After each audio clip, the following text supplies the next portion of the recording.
Agora, a fé vem pelo ouvir, ouvir pela palavra de Deus.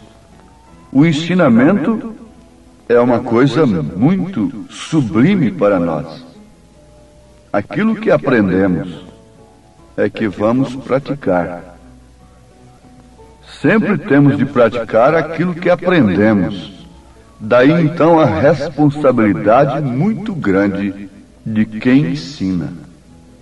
E ensinar a Bíblia é traiçoeiro. É uma coisa de muita responsabilidade. Porque isso é como esquiar sobre o gelo. Aquele gelo fininho, muitas pessoas têm morrido onde existe gelo, que as águas congelam, então eles praticam o esporte de esquiarem sobre o gelo. Mas acontece, muitas vezes, de uma pessoa daquela que está esquiando, passa por um gelo tão fino que não lhe suporta, e a pessoa afunda naquele buraco e morre ali dentro, some, desaparece na água congelada por baixo do gelo, por baixo daquela casca. E ensinar a Bíblia é mais ou menos como isto diz o profeta, porque o ensinamento é que dá a posição do crente no corpo de Cristo. O ensinamento é que nos leva para a nossa posição. O que a mulher está aprendendo está levando-a para uma devida posição. Agora, eu aconselharia todas elas, a cada uma individualmente, desde novinha, desde mocinha, saber o que está aprendendo, o que estão aprendendo. Porque o que você aprende vai lhe dar uma posição. Você foi ensinado assim, você vai ficar nesta posição que o teu ensinamento lhe oferece.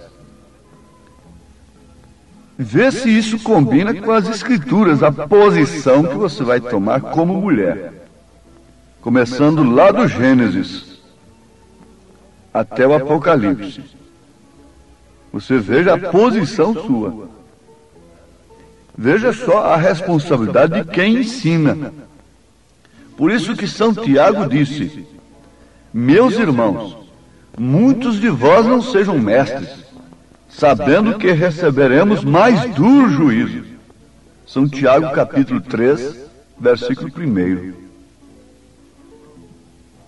Meus irmãos, muitos de vós não sejam mestres, sabendo que receberemos mais duro juízo. Por quê? O que as pessoas aprendem é que vai valer, é o que vai pesar no destino eterno delas. Não cuide que uma pessoa vivendo numa posição errada, ela terá um destino feliz, agradável. Não. Antigamente, lá no mundo oriental, o pai de família escolhia o mestre, o tutor, o professor de seu filho. Vejam isto em Gálatas capítulo 4. Agora, aquele homem devia ser um homem que tinha moral, que tinha conduta, porque ele ia ensinar um homem, ele ia fazer um homem no futuro. Era de fato um mestre, um tutor. E ele próprio, aquele mestre, estava encarregado de levar aquele filho à adoção, aprovar a sua adoção ou não, porque ele observava o interesse do filho pelos negócios do pai. Foi justamente isto que o Espírito Santo fez com Jesus. Jesus interessou-se tanto nos negócios do Pai. Todos sabemos quais foram os negócios do Pai de Jesus aqui na terra. pela ocupação que ele teve, nós sabemos que tipo de negócio Deus tem com essa terra. Basta observarmos isso. Não precisamos nos complicar, nos confundir. Basta você ver a ocupação de Jesus para salvar a humanidade. Ele subiu num palácio uma vez simplesmente para ser julgado. E ele disse: o meu reino não é deste mundo. Se o meu reino fosse deste mundo, os meus pelejariam por ele. Mas ele tinha um mestre, ele tinha um tutor, era o Espírito Santo. Tu és meu filho amado, em quem tenho o prazer de habitar. O mestre é o Espírito Santo, é o verdadeiro mestre. Jesus disse: ele vos guiará em toda a verdade. E só o Espírito Santo pode nos colocar na verdadeira posição. Vou repetir: não cuide que estar fora da posição, homem, fora da posição, mulher, seja menos do que inferno, seja menos do que desgraça.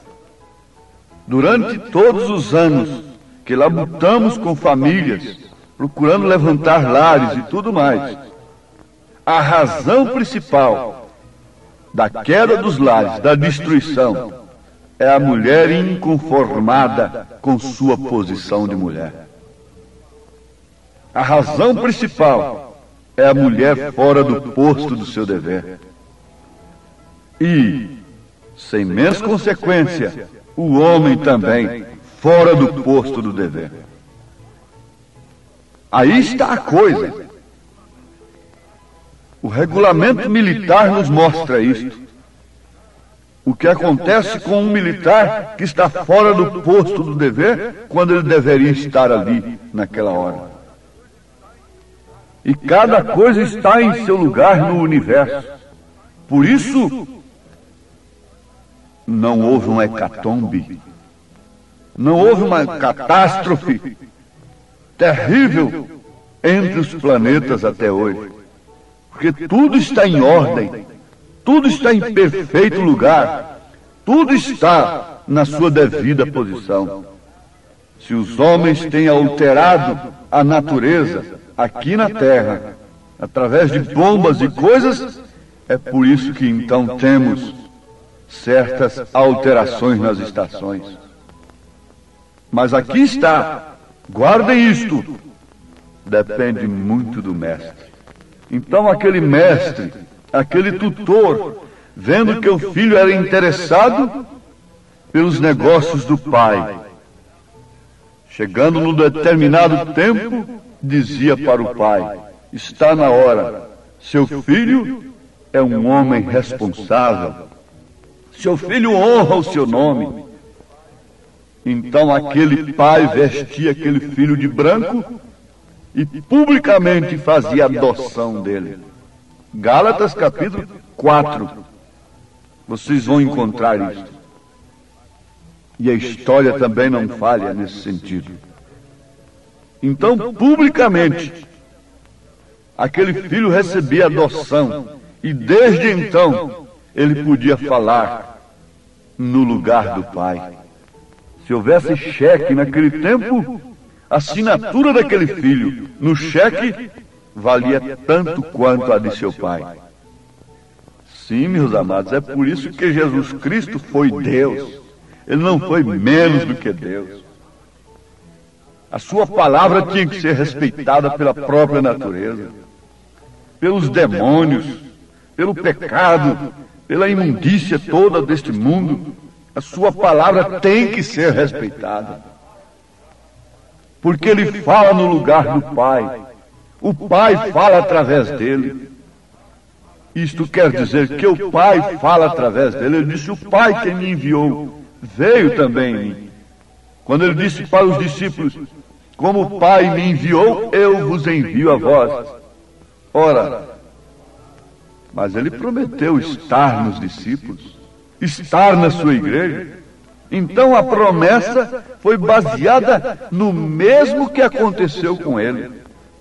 O Pai estava nele, estaria na igreja, ele estaria na sua igreja.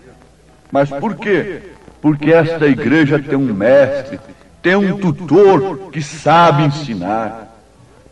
Sabe ensinar desde novinhos, desde criança. Nenhuma escola tem direito de tirar, de desrespeitar a fé que os pais dão para os seus filhos, transmitem para os seus filhos. Não, não, absolutamente não. Nos sentimos coagidos, represados, porque temos visto muitos de nossos filhos sofrendo lavagem de mentes em relação à fé que eles têm herdado dos pais. Quando os mestres, os ensinadores deveriam regar aquilo, pelo menos respeitar aquilo que eles trazem de seus lares.